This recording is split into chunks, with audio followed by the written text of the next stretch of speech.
Tudo bem, pessoal? Bem-vindos ao 3D Concursos. Então, nesse ano agora, de 2017, nós vamos desbravar juntos, eu e você, certo? Todos os impactos trazidos pela nova estrutura conceitual, certo? Da contabilidade aplicada ao setor público, a NBCT SP, estrutura conceitual, certo? Isso ao longo dos cursos, mas já nessa primeira aula de hoje, a gente já vai sentir o impacto de algumas mudanças, certo? E o impacto do Manual de Contabilidade aplicado ao setor público, 7ª edição, tá bom? Então a gente vai realmente trabalhar aqui com vocês um curso totalmente atualizado, certo? Considerando esses dois normativos. Vamos lá, cada aula é uma aula, cada ponto é um ponto, para a gente chegar no final e dominar tudo. Vamos com calma, ponto a ponto, absorvendo os conceitos, e vou dar uma dica já.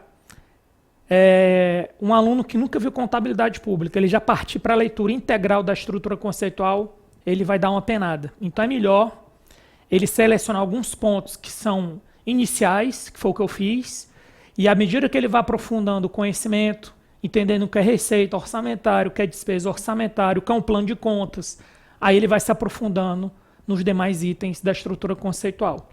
Ou seja, a estrutura conceitual ela tem itens que vão desde a parte básica, como ela tem itens que vão até demonstrações contábeis, avaliação de ativos e passivos. Então, é realmente uma norma muito densa, muito complexa. Beleza? Mas a gente vai trabalhar com ela com calma ao longo das aulas. Beleza, pessoal? Então, vamos lá. Então, a aula de hoje, certo? A gente vai trabalhar já com estrutura conceitual, mas a gente vai focar nas entidades do setor público e os relatórios contábeis de propósito geral. Então, esse nomezinho, RCPG, você já tem que absorver ele. É que nem CASP, contabilidade aplicada ao setor público. Relatórios contábeis de propósito geral, que no frigir dos ovos vai acabar sendo as demonstrações contábeis, tá? Então, relatório contábil de propósito geral, RCPG. Você tem que já absorver esse nomezinho aí, porque ele vai ser usado em vários pontos, certo, das normas. Beleza, pessoal? Então, para não perder o espírito, vamos para o nosso quadro com alguns pontos importantes. Então, primeiro ponto importante da estrutura conceitual é você saber que essa estrutura conceitual, ela não se preocupa, isso é importante, ela não é tão didática quanto era as normas anteriores, que eu não vou nem falar quais são, porque não importam mais, elas foram revogadas. Então, ela não é tão didática, ela não conceitua contabilidade pública, ela não é feita para realmente um aluno cru. Certo? Ela foi feita por um aluno que já tem um certo domínio. Pô, aí, professor, como é que a gente começa? Eu nunca vi a matéria. Estou aqui com você, contando com você para aprender. Beleza. Aí qual foi a minha estratégia? Te dou uma noção geral dos principais aspectos dessa primeira fase. Então, nessa primeira fase, o que é que a gente vai focar? Você vai entender que a contabilidade é uma ciência da informação. Isso vai ajudar no que eu vou explicar daqui a pouco. Então, contabilidade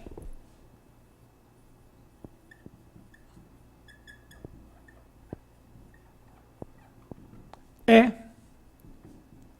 uma ciência da informação.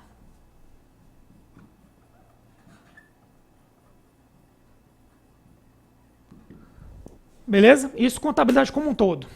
Só que a gente está falando aqui de contabilidade pública, certo?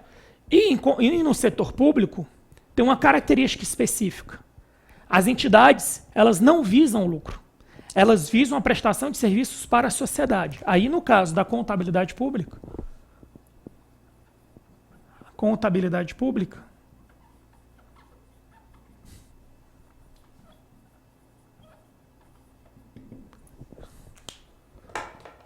suas entidades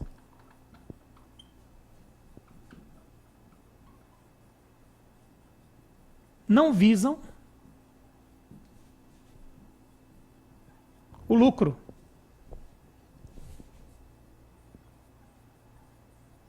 Mas a prestação de serviços à sociedade.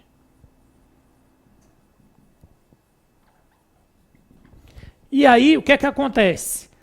Só tem um jeito de uma entidade ela sintetizar, que é o que eu vou dizer aqui, ela sintetizar informações, seja para tomada de decisão, ou seja para o lucro, que não é o caso da contabilidade pública, mas só existe basicamente uma forma, através de relatórios. É aí que entra o tal dos relatórios contábeis de propósito geral. Então, nesse sentido aqui, no caso da contabilidade pública, o instrumento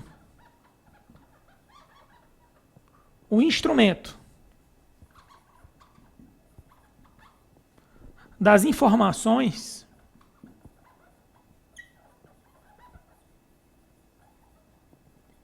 é quem? Relatório de propósito, relatório contábil, relatórios, né? Relatórios contábeis de propósito geral.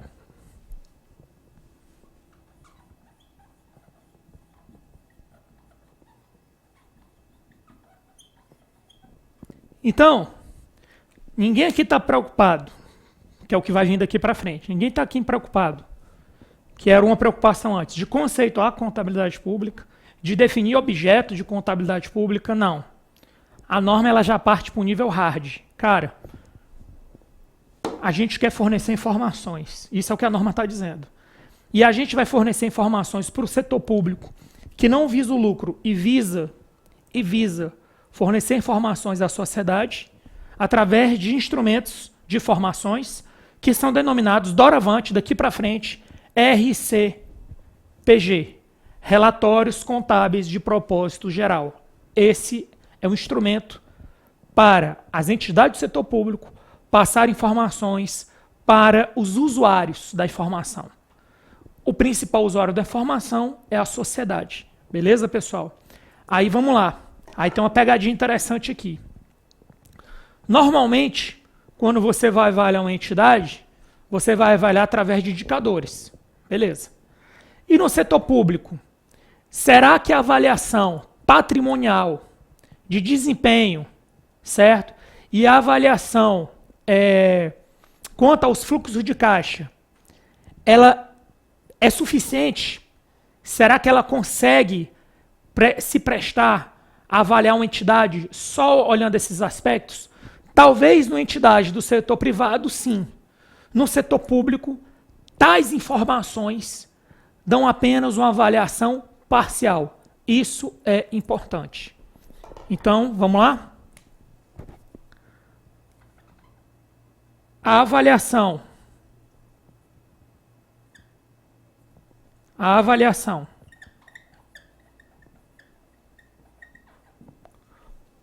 por meio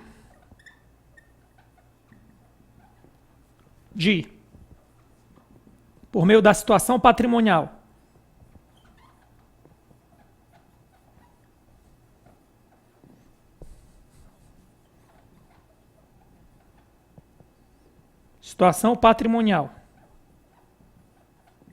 do desempenho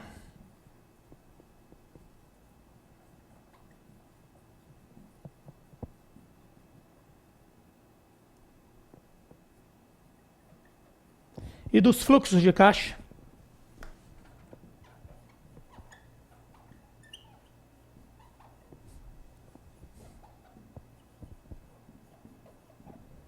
vírgula, fornece apenas uma visão parcial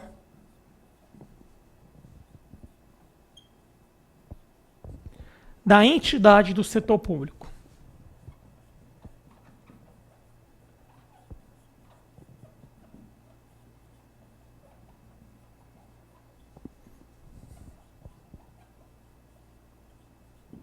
Certo, pessoal? Então, enquanto no setor privado talvez isso aqui fosse suficiente para avaliar uma entidade do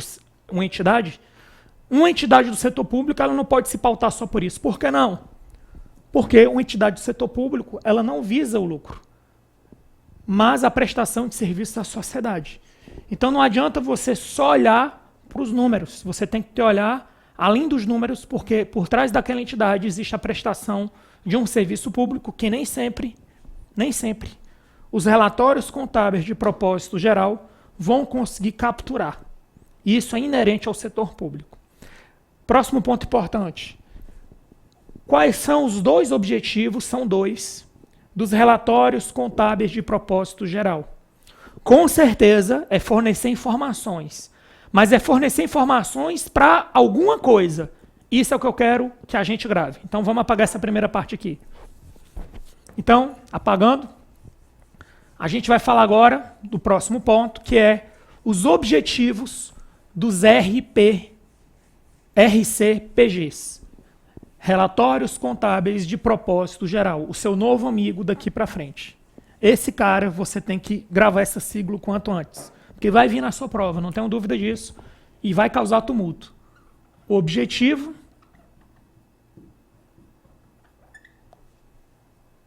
dos relatórios contábeis de propósito geral. RCPGs.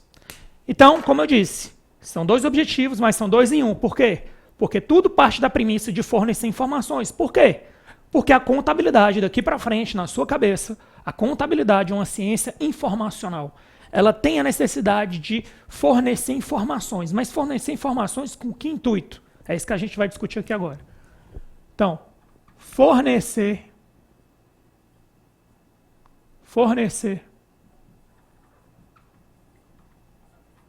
informações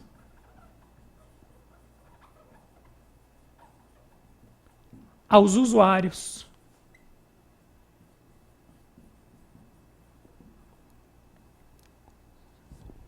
para aí 2 em 1, são dois objetivos em um. Primeira, por que um usuário da informação, ele quer aquela informação? Simples, para ele tomar uma decisão. Então, por exemplo, se você tem um balanço orçamentário, que é algo que a gente vai estudar mais na frente, caso tenha no seu edital, mas normalmente tem, quando cai contabilidade pública. Um balanço orçamentário, qual é o intuito? Cara, eu quero ver o desempenho daquela entidade quanto à execução do orçamento. Eu quero saber se eu vou precisar ou não contingenciar recursos. É isso. Então, o primeiro foco aqui seria tomada de decisão.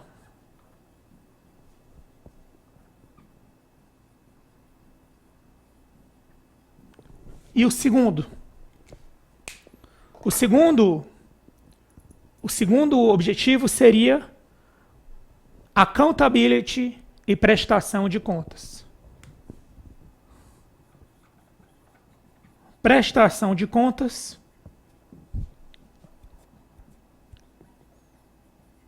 e accountability. Então seria isso. Esses seriam os dois objetivos dos RCPGs. E aí uma coisa, no âmbito do setor público, normalmente quem é a instância responsável por fiscalizar todos os gastos? Resposta: o legislativo fiscaliza o executivo. Então, geralmente, que tem a ver com isso aqui, ó, prestação de contas e accountability. Geralmente,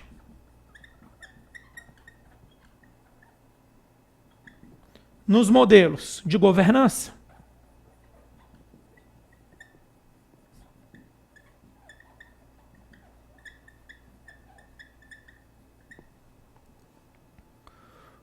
o executivo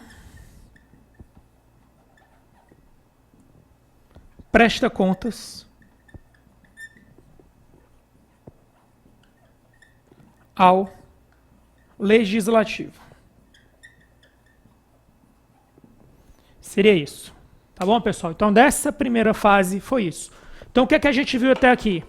Que a contabilidade, daqui para frente, você vai interpretar ela como uma ciência da informação.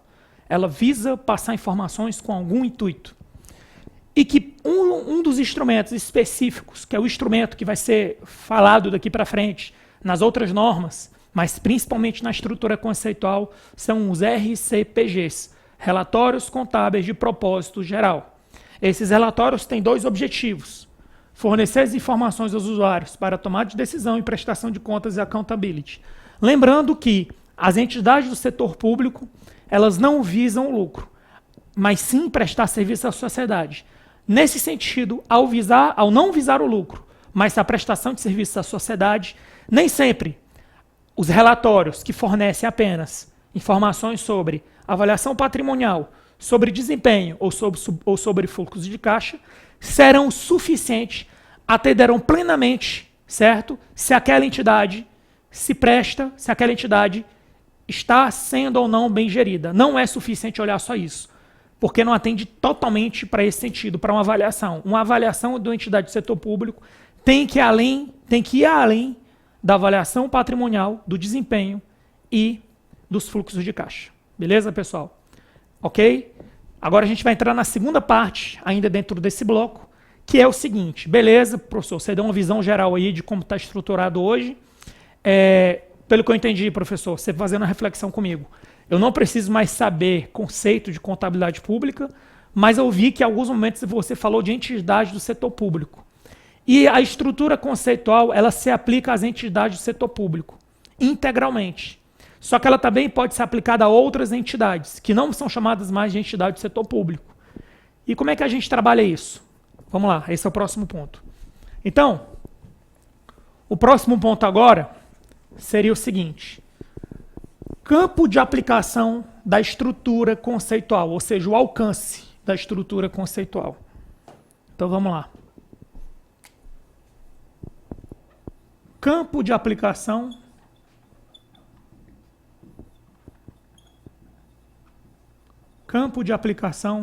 da estrutura conceitual.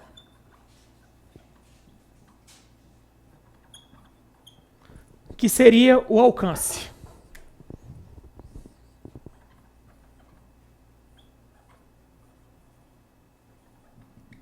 Então, aqui é o seguinte: ou é obrigatório ou não é obrigatório, não tem mais meio termo. Não tem uma história antiga que era integral e parcial, não. Ou usa ou não usa, não tem meio termo. Então vamos lá.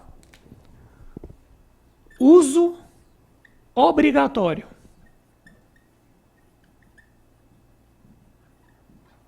E aqui, uso facultativo. Então, quem deve usar obrigatoriamente, certo? A estrutura conceitual aplicada ao setor público. Só deixar claro aqui, né? Estrutura conceitual aplicada ao setor público.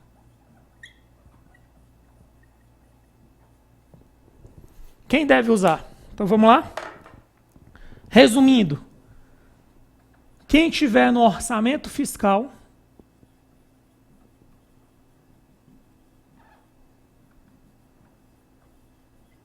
e Seguridade Social.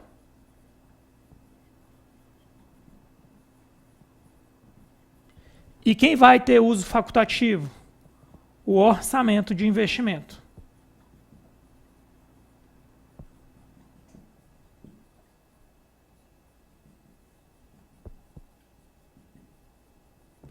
E aí, quando a gente fala de orçamento fiscal e seguridade social, eu estou me referindo a quem, pessoal? Eu estou me referindo à administração direta, as autarquias, vou colocar só um azinho aqui, as fundações públicas FP e as empresas estatais dependentes. E quando eu falo de orçamento de investimento, eu tenho as empresas estatais independentes. Então, resumindo, quando eu falo de orçamento fiscal e seguridade social, a administração direta, A, de autarquias, FP, fundações públicas, ED, empresas estatais dependentes. Quando eu falo de orçamento de investimento, eu estou falando das empresas estatais independentes. Essa estrutura conceitual, ela tem uma diferença em relação à norma anterior que ela revogou. Ela vai no detalhe. Ela fala realmente o termo empresa estatal dependente, empresa estatal independente. Ela não deixa no limbo as coisas. E aí, vamos fazer o pit stop aqui para você entender o seguinte. Algumas diferenças. Administração direta, pessoa jurídica de direito público. Autarquias e fundações públicas, pessoas jurídicas de direito público. Quem são as empresas estatais dependentes e quem são as empresas estatais independentes? Ambas são sociedades, são empresas controladas, ou seja, sociedade de economia mista ou empresas públicas. Vamos fazer um esquema sobre isso aí. Então, fazer aqui, ó. Acho que aqui vai dar. Empresas controladas.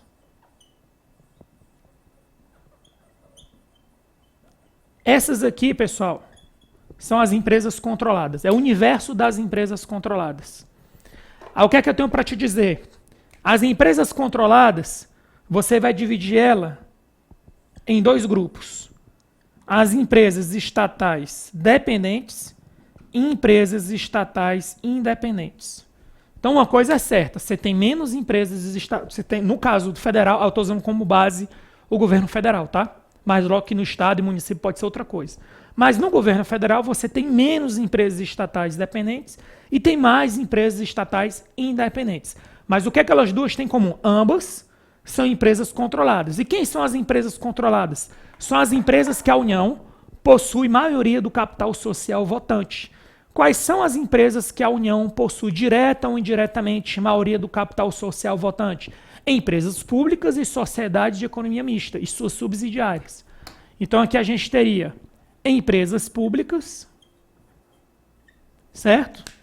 Mais sociedades de economia mista, SEM. Então, empresas públicas e sociedade de economia mista são empresas controladas, que podem ser dependentes ou independentes, não tem meu termo. As dependentes, uso obrigatório da estrutura conceitual. As independentes, uso facultativo. Beleza, professor? Mas qual é a diferença de uma empresa estatal dependente e de uma independente? Presta atenção.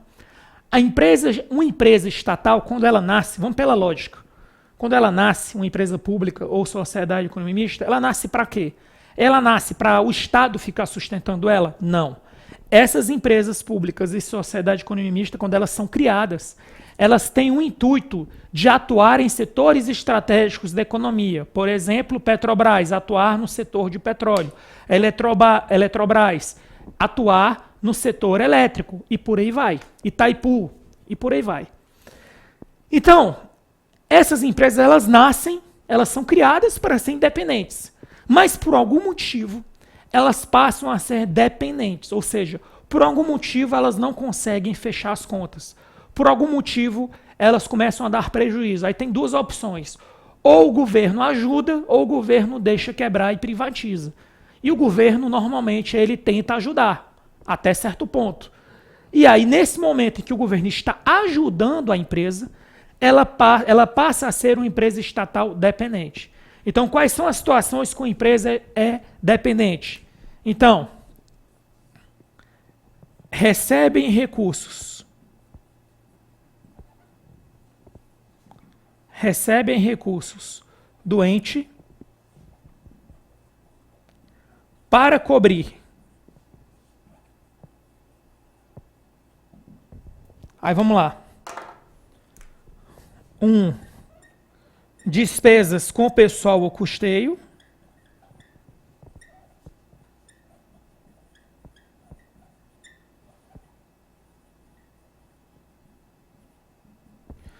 Dois, despesas de capital.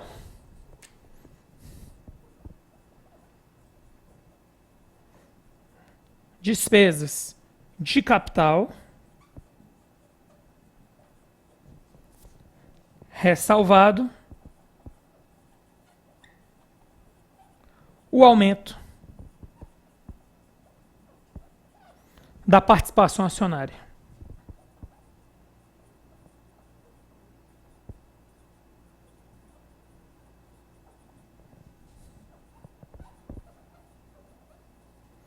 Então, para deixar bem claro, vou trabalhar aqui com duas situações.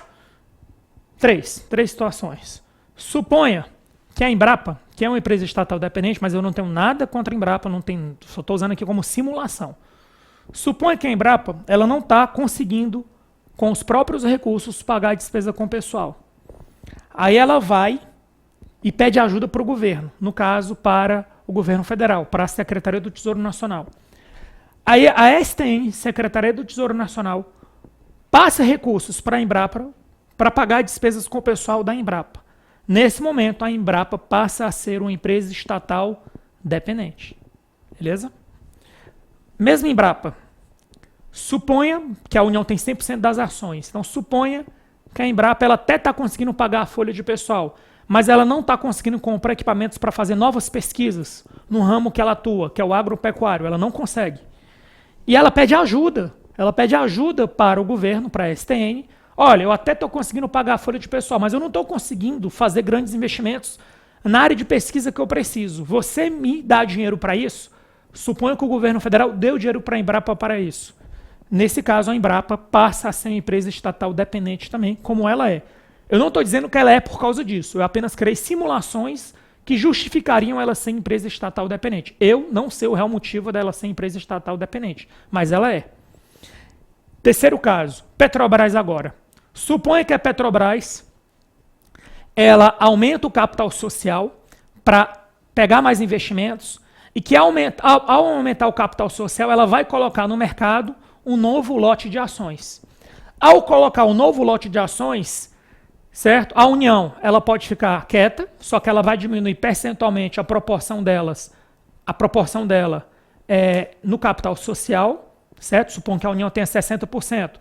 São lançadas novas ações. Se a União não comprar nenhuma ação, ela vai cair de 60% para 55%, um exemplo. Mas a União ela quer continuar com os 60%. Então, na hora que a Petrobras lançar um novo lote de ações para captar recursos, certo? Tudo isso aprovado pelo Conselho de Administração e pela Assembleia dos cotistas, tudo aprovado, tudo certo, não entrando nesse mérito.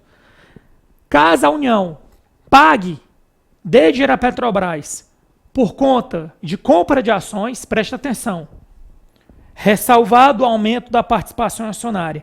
Nesse caso, nesse terceiro e último caso, a Petrobras continua sendo uma empresa estatal independente, porque ela até recebeu recursos do Tesouro Nacional, mas em troca desse recurso, foi em troca, certo? Foi recebido em troca ações.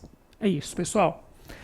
Ok? Aí, com isso aqui, surgem 3 perguntas que eu vou deixar para responder no final dos slides, certo? A primeira pergunta é: como deve ser a contabilidade de uma empresa estatal dependente? A gente já sabe, eu vou deixar no ar essa pergunta e no final a gente responde. A gente já sabe que a empresa estatal dependente, ela deve adotar a estrutura conceitual, ou seja, ela deve adotar contabilidade pública. Mas será que também ela deve adotar contabilidade societária? Sim ou não? Essa é a primeira pergunta. Então, vamos colocar aqui casos especiais. Vamos ver aqui, casos especiais, aqui em cima. Casos especiais. Então a gente vai ter 3 casos especiais. As empresas estatais dependentes, que você já viu a resposta. O segundo caso especial seria os conselhos profissionais. Conselhos profissionais. E o terceiro caso seria o sistema S. Certo? São os 3 casos especiais. Empresas estatais dependentes, você já sabe a resposta.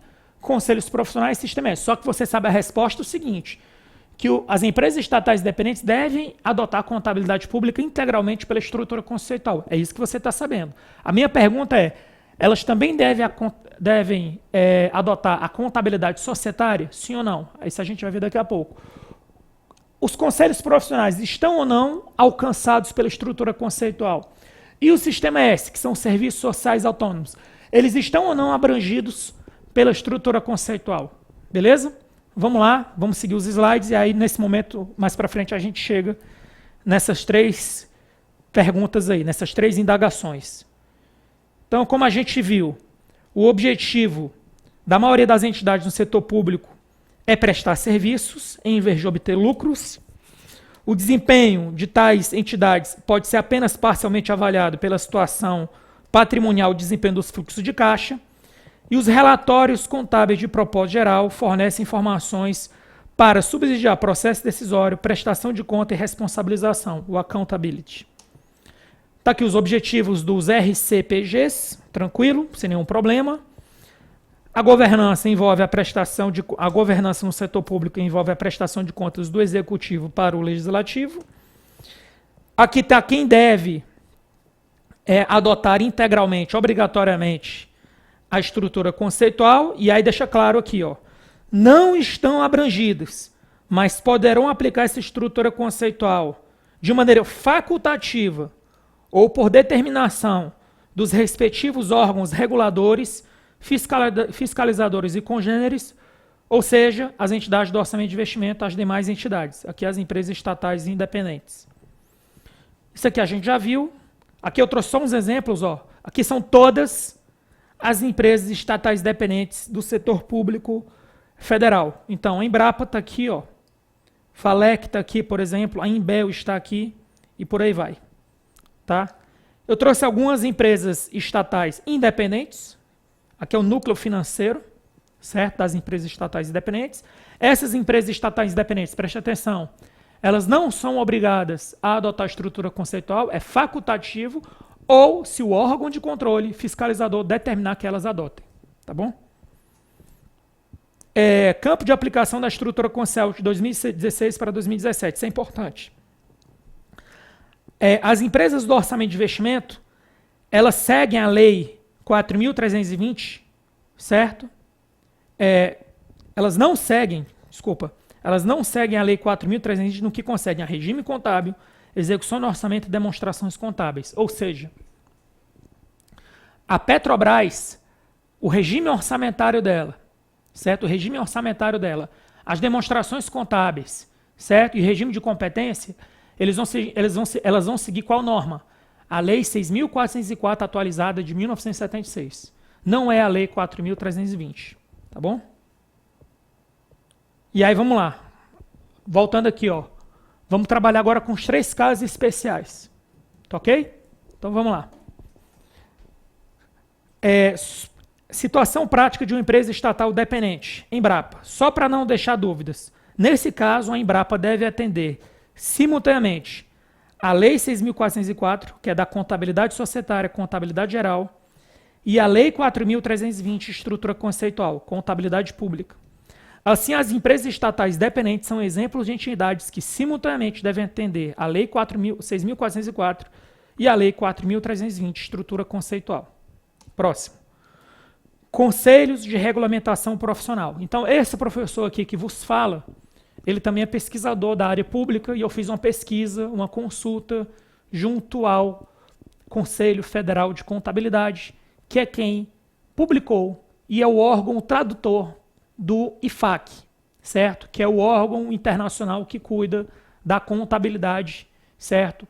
Pública e da contabilidade societária, certo? Então, de acordo com o Conselho Federal de Contabilidade, presta atenção na minha resposta. No entendimento do CFC, os conselhos profissionais são autarquias e, portanto, estão enquadrados pela estrutura conceitual para elaboração e divulgação informação contábil de propósito geral pelas entidades do setor público. Ou seja, por que isso é importante? Preste atenção.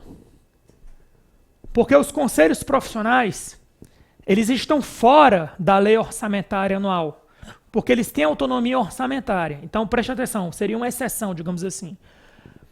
Existem entidades, certo, que estão fora do orçamento fiscal e seguridade social, que devem adotar integralmente a estrutura conceitual.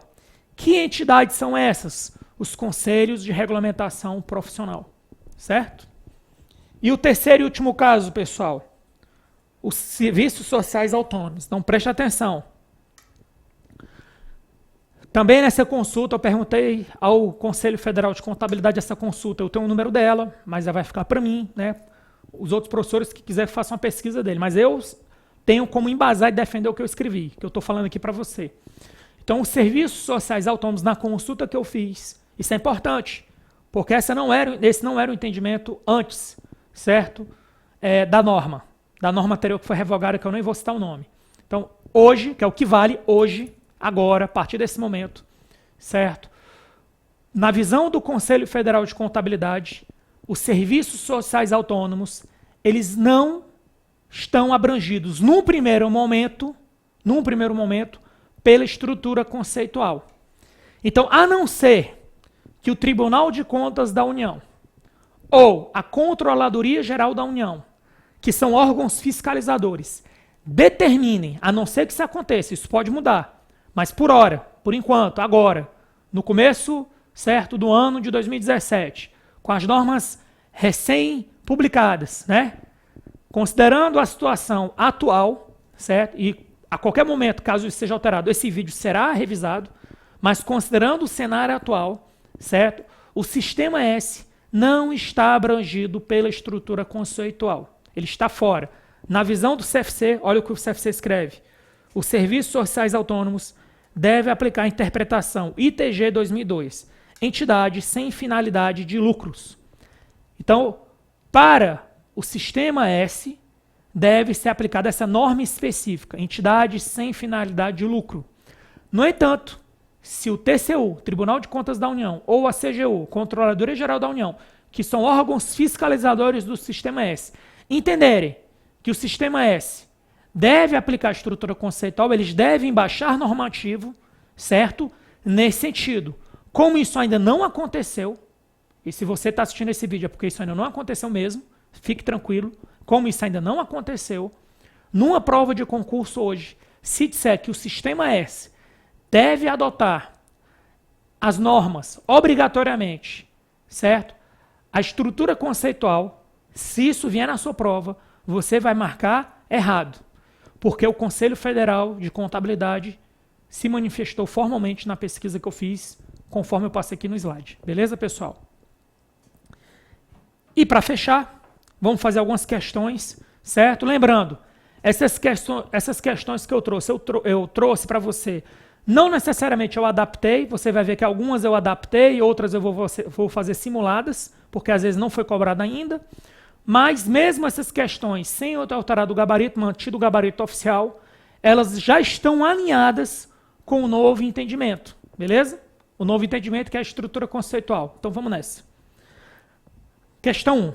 Cabe ao Ministério Público da União garantir procedimentos suficientes de prestação de contas e instrumentalização do controle social, sendo a ele facultativa a aplicação integral das técnicas próprias da contabilidade aplicada ao setor público, sendo a ele obrigatório, pessoal, obrigatório. Então é o seguinte, está dentro do orçamento fiscal e seguridade social, obrigatório. Quem está fora, mas tem obrigatório? Conselhos de regulamentação profissional. Então aqui está errado. Questão 2. As empresas de capital aberto que não estão contempladas no orçamento de investimento, mas constam no orçamento fiscal e da seguridade social, estão no campo de aplicação da contabilidade pública e são isentas das exigências da contabilidade empresarial. Falso. E devem atender, né, as exigências. E devem atender. Então, ó, as empresas de capital aberto que não constam no orçamento de investimento, mas constam no orçamento fiscal de seguridade social, quem é essa galera aqui? Empresa estatal dependente. Então, a empresa estatal dependente, ela deve adotar simultaneamente a estrutura conceitual obrigatoriamente e deve seguir as exigências da Lei 6.404. Tá bom? Então aqui também está errado. Próximo. O desempenho das entidades do setor público pode ser, está faltando um ser aqui. Só corrigir aqui. O desempenho das entidades do setor público pode ser plenamente avaliado por meio da análise patrimonial do desempenho e dos fluxos de caixa. Falso. Ele não é plenamente, ele é parcialmente. Ou seja, numa entidade do setor público, você não pode ficar apenas na avaliação da situação patrimonial, do desempenho e dos fluxos de caixa. Você tem que ir além disso. Então, só com isso aí, não dá para avaliar uma entidade integralmente, plenamente, apenas parcialmente. Então, aqui está errado. Questão 4. Os relatórios contábeis de propósito geral das entidades do setor público, RCPGs, fornecem informações aos seus usuários para subsidiar processo decisório e a prestação de contas e responsabilização, accountability, verdadeiro. Então, 3 erradas e 1 certa no final, né? Beleza, pessoal? Então, com isso a gente encerra aqui nosso primeiro bloco, certo? Desse novo momento da contabilidade pública, que é a estrutura conceitual e todos os seus impactos sobre a nossa matéria. Fiquem com Deus, até o próximo bloco.